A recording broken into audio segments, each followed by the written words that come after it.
émission Le Peuple Parle. Le Peuple Parle, les émissions na bino ba na Congo kaka nesi na lobaka. Mboka oba respecta la population na ba moté ya mboka ya kokufa chaîne de télévision. Oba respecta ba téléspectateurs na ba moté ya chaîne de télévision moko ya yiki ba ndeko excusez biso pour moi retard toujours ko bandela toujours banda émission ya mokolo lelo ba ndeko na ngai. Voilà, je pense qu'il y a une actualité politique dans le développement vraiment en général. Toyambeli Bino, Mwana Congo, honorable sénateur, président du Grand Kassai, Denis Kambai. Voilà, tout ça d'ailleurs on a quatre plateaux pour tout développer l'actualité nuance en général parce qu'Azali ancien gouverneur, je crois, Nakatia Mokanabiso Congo, Naka ministre Yasport, Nakatia Mokanabiso Congo, moi na Congo de Nigamba Imbote Mbote Mwana Congo. Bonne santé. Nzamba Zosunga. Nzamba Sunga, Kabino, petit peuple Sunga, Bamote. Mabolo on a c'est Nzamba qui paraté, mutu na mutu, il faut attendre aux alikabo parce que nous vivons que le temps de l'accomplissement. Même attendre l'eau là on a ban Nzamba battion sur ba archange, c'est-à-dire que non ba archange bazali, ba ange bazali, mutu na mutu à niveau na e. C'est pas que même autres robi que notre organe l'eau là pas Dieu le Père au kuta batutu bazala kandenge mo même grade té. C'est-à-dire que mutu na mutu na grade na e, Nzamba tika bana na été. Voilà quoi, ce que je peux dire pour l'introduction. Voilà, je crois que Denis Kamba est déjà qui n'a pas objectif. Vous avez ministre, Denis Kamba est député, Denis Kamba est gouverneur, Denis Kamba est sénateur. Je pense qu'il va atteindre les objectifs ici. Tout ce qui t'a dit. Tokolo babongo te parce que l'élo Denis Kamba est dans 54 ans, c'est-à-dire qu'il a 46 ans pour la Koufa. C'est-à-dire que Nzamba a eu une période na sali et qu'est-ce qu'il avait prévu pour Nanga. La période de Tigali à 46 sur Tigali. Nzamba, nous ne vivons que le temps de l'accomplissement en tant que leader. Le rôle on a point na vie Nanga te mo yebi kotazo kumbela biso mais to mesananga na osala bolamo. Voilà un peu, c'est pour cela que Robin Gissaïngaï, en dépit de programmes très surchargés, j'ai décidé d'honorer, surtout d'honorer le drapeau Lati, pour Namatati Koto, pour développer un moment qui demande le peuple. Le maître des temps et des circonstances, c'est Zagan Zambé. Ceux qui déjà atteindre l'objectif ou pas, mais chaque chose, pour appeler ça, on attend pour tout ça, Tomira Rossala, Makasi pour tout ça, on a là. Et là, on est spécial ou Yozanamo. Bachoka kaka yo bandeko musu balotikala balete babike Denis Kamba ya na kisi makasi. Voilà pourquoi azozonga kasi kozonga. Je crois que même dans la prédication à Jésus, il fallait attendre 1000 apôtres. Mais il y a Dieu le Fils, Dieu le Père, il y a 12 apôtres. Choix par rapport à la spiritualité à Moutonenga Zanango, qui c'est les Ginzambé Zatin? Qui c'est les Ginzambé Zatin? C'est pas l'obité qui c'est Zarate, qui ndogue Zarate. Tous ces esprits-là existent. Mais qui c'est les Ginzambé Zatin? Parce que même bateau, tout na janani go pengu saote, parce que magi autour na même banane bateau ba science occulte quoi. Ma science occulte bazora bazo baté. Donc ils ont déjà monté étoile nez à la déjà ne oyo ka ba correspondance ye ba tuni pour mais na mona mutu mo côté azo bisa za mutu ya maikari mutu mo za mutu sekai mutu mo za rose croix o mona mutu mo za magizengi donc bazo ka ba tuni ba étoile les azali ça dit que nzamba ça la mutu étoile na mais faut oyer ba ko là surtout na respecter ni bego nzambe gelo na 1 Corinthiens 13 que to ko sala nyoso to ko sala na mokili mais so bolingo ezati nous sommes ça les apamba. C'est ça ce que je peux dire que non, je ne fais qu'accomplir au Nzambasara pour nous. Très bien. Mais quand on a une analyse rapidement, parce que les lots, tout le monde a l'époque Denis Kamba, il ministre sport, tout le monde a quand même foot la mission respiratoire. Là, il faut te féliciter, ça il faut voir bien. Juste après le départ, foot à RDC et puis sport en général, il y a la pourquoi les amis les alliés au tiré banina les papés tous les amis voilà mon amboga ça fait 4 ans dans le mois déjà ministère du sport c'est-à-dire que non il y a eu quand même bateau les kinga les gagner après yo ça la mieux que moi mais la vérité que le tout auto ça la mokili et ça la o linga yango nanu en plus pe étoile na yo ezala pe destiné na makambo zo salana pour beaucoup si ça bino sur classe sans licencié en droit boke pe na terrain boza ba avocat ba magistrat mais boza ba talent ndenge mo de nzamba pe saka mutu talent na ndenge ezali mais na repeza takali solo mingi okanga yango pe lelo ke Denis Gambai na kobimana ya ministère ya sport na décembre 2016 avant veille à Coupe d'Afrique des Nations moto basaki na remise reprise s'appelle ministre d'État actuellement na EPSP Willy Bakonga que je salue en passant na pesaka e secret na ngao na zaka nango secret mo zaka na Bible kaka na pesa e Bible donc on a ici on a autant à partir ya Genèse tin Apocalypse à découvrir ba secret à Denis Gamba eza donc on a pesa et bon chose à chrétien qui c'est au Tchèque tout na difficulté bon parce que il y a chrétien voilà pour continuer la Bible mais le problème na ngeza que moi ngana zo salela o ngana salela donc au lingo za succès na ngalo la Denis Gamba tala na partir ya Genèse tin Apocalypse au luga verset au luga livre ni no tanga au se retrouver boni Ngoyi Kassanji Ngoyi Kassanji ndeko na ngai azali osara makambo na ye voilà nayoki biloko ebele elobami na ba réseaux sociaux mais l'instant répondaki ndeko na makambo wana mpona kolobaki na Ngoyi Kassanji c'est un Kassaïen comme moi voilà c'est tout ça s'arrête à ce niveau là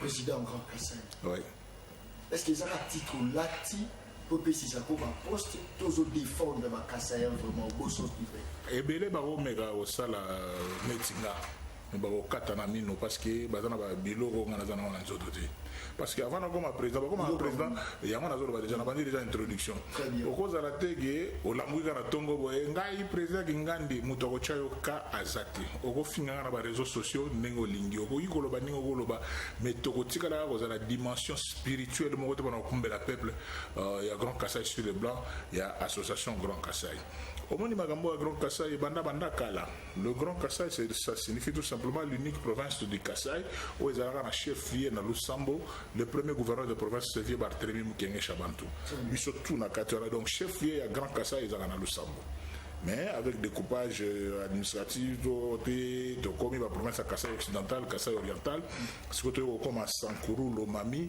Kassaï oriental, Kassaï central, Kassaï Chikapa, et ça va découpage mais esprit ça va mogo. Mais ce qu'on esprit un avantage dans on a botama na loja. Donc na motolo nanga eza makira etikala na maternité à loja. Donc on a un esprit à Lumumba. Intimidation de l'esprit. On a un esprit à Lumumba déjà argument liboso yami balé. Na komaka président qui bouge sampim pa boyate. Bien sûr papier tozali go bongisa, mais il est arrivé à un moment que non un certain nombre de chefs coutumiers vendait pas grand chef Kalamba ou Asatiki Biso qui était là. C'est grand chef Mutombo Kachi 5 Azalagiwana à Sakenda, chef Emery Kalamba à Sakenda, chef Kamango Mulonzo Kunda Menji à Sakenda, chef Lumpungu, chef Matadioba Bindi, Kumupero, quelques chefs coutumiers Bazalagiwana, Oyo Basorola Denis Ndengozo Matela. Vraiment, tout le monde est au Tchayo Mabogo, Nabakoko ba accompagné yo. De sorte que Kumbela structure association Grand Kassaï. Il y a un moment qui a sala Grand Kassaï belé.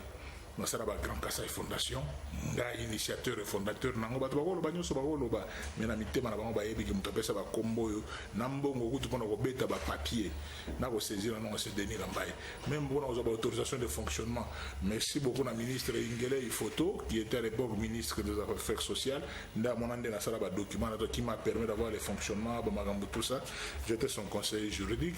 Na yeko sala Grand Kassaï Holding, na yeko sala Chinu Kongabate mais au finish na yo siko initié sous l'accompagnement ya Kulutu Jacques Chimombo Mukuna notre président d'honneur synergie de notables et associations du Grand Kassaï. Il y a des associations qui regrouper associations sont là notables pour pas tous banaka association na té. Il y a des notables neti et belo ba ko benga boto kutana na bango na boina tanga mo na bosa baza ebele ba Kulutu belo ba comprendre combat ne do combat ko tout nango parce que le Grand Kassaï c'est l'unité dans la diversité culturelle, sociologique et politique, même religieuse, c'est-à-dire que non, tous en maison mère, c'est-à-dire que l'église au milieu du village, mais nous sommes à côté Sambelaga, nous sommes à mais nous sommes l'esprit qui descend de l'empire, qui est Grand Kassaï. Voilà, je crois que l'actualité est à Mini Balumba. Balouba baza mal vu. Tant que Kabila est président de la République, Balouba, c'était normal parce que Babamata et Banga, Bavota a été. Mais aujourd'hui, Félix Antoine Tshisekedi, Moulouba, tout ça va tuerie, tout ça va rebelle, Balouba va respecter Bamoté. Yo étant comme président de la Grande Kassai, effort mille nous autres ça là pour valoriser Petri Wana, où ils ont négligé. Bazo mon amour le côté apparemment des cas bail ça va mon gars qui bazana mon ba congolais alors pas du kambo comme sous bakende balo bonga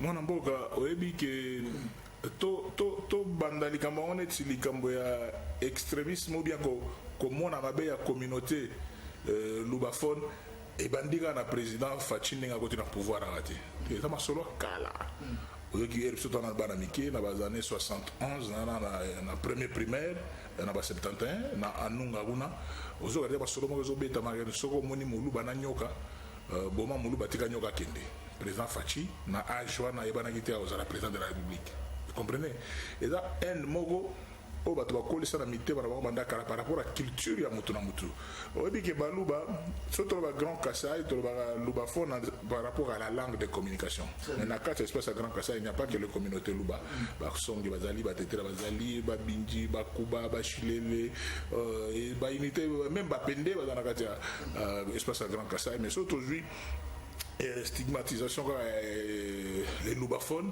de l'indolo bageno et ça école moko oyebaka déjà civilisation avant Mundele avant Mundele aya kokuta déjà mulu baza na kati bayelo ba benga empire na kati empire luba ne mona ba royaume Congo ne mona ba royaume Cuba c'est-à-dire que ba tout le monde bayebaka déjà ko konza déjà masolo c'est-à-dire que Mundela yaki Mundela idée na Israël geno a diminué batutu amana batutu ki baza ba senzi batutu ba ebité mais akutana ke na peuple moko o geno un peu de polette quoi c'est-à-dire que mulu banenga zali na culture na ata soko za milliardaire ata soko za nani pour Andy Mayo, il faut expliquer. Très bien. Quand un esprit qui a enquêté, le bagage non dingue, ça n'a dominé. Tes moulous va préférer à l'Axayo que aux Anzambété. Vous comprenez? C'est à partir de la culture, même le Belge le savait. Ouais, le Bélaga tout a été fait. Bazo le moulou va pouvoir n'amboka oté, moulou va boyer, moulou va costumatiser balou et bandit. L'autre n'a pas cette histoire. Sur mon moulou va n'yoka, mon moulou va tirer n'yoka kinde. Et déjà à partir de la période on a vu vers les années 90, bandit déjà Lititi Mboka kota ba Lubumbashi na ba université de Kinshasa ba biloko na soko mon mulu bana nyoka buma mulu batika nyoka kende ba biloko na tout il fallait déjà ko banda ko s'organiser pour na ko affirmer identité wana ko sepera na ngope ko se présenter comme tel mais je préfère que bato ça en mire de lamentation ti bato ça en mire de lamentation ti ya nga na lata déjà ki lo wana nga na lata ki lo wana parce que nandima ki mulu bana nga ya ko ba même si la vie est à recommencer ata mokili soki za ya ko bandela na ko senga na nzambe vraiment na zalaka mekolo ya mulu Zelana expliqué est-ce qu'on a reçu ça na lo baboye Denis Kamba a pesé sur tous les plans sur tous les plans parce que nana sa polémique à bicoloté parce que notre logique est ça que non tous on a 4 espaces linguistiques lubaphone congophone lingalophone et swahilophone tous ensemble pour nous tonga bomoko ya Congo mais Denis Kamba a pesé tendeni parce que d'abord sur le plan physique a pesé 146 kg c'est-à-dire qu'on a physique on a 146 kg sur on pesé tendeni Denis Kamba sur le plan ya taille a Oliad Legine Mutombo qui a 2 mètres Denis Kamba a 2 mètres a pesé na planning sur le plan ya Mutu Denis Kamba bien qu'il a mérité le chef de travaux donc nous avons l'accident à l'université de Kinshasa chef de travaux qui n'ont pas jeune nous sommes allés au ciment donc il y a professeur mais politique qui aujourd'hui sont temps ébélé mais il faut nous en dire qu'on a la paix qui professeur à nous ce qu'on peut président Denis Kamba est avocat na baro mo ko na Yamboka ya Gombe as avocat mais Denis Kamba c'est le ministre des sports le plus compétent pendant 18 ans au pouvoir il y a président Joseph Kabila mokonzamboka ototika biso na bosa na polémique na bato mususu mais banda président Joseph akota na pouvoir tisikoyo ministre ya sport les gars Denis Kamba na succès azati donc ata muto andimi ata mundimidi donc Denis Kamba nenga zana erto bandi première législature na 2006-2011 na sisa mutora biso de mutora biso 2006-2011 Denis Kamba prêtre na ndenga mokete donc élu de Kinshasa na buka mikuwa na Moamba compétition makasi na ba Nerombongo Fuma banga moyo petit frère propre vice gouverneur ya ville ya Kisasa. Donc compétition na Kisasa siko na calcio wana siko Denis Ngamba ya bi président ya ba député nationaux tout ya kin na kangi kin banda 2006 2011 président. Très bien. Tant que ba prêtre ba vie ingele il faut to bazaragi ba dambombole bazaragi ba Francis Kalombo bango tout wana nga président na bango. Denis Ngamba akena kananga Namboka Batata comme gouverneur impossible na lobby que non ministre la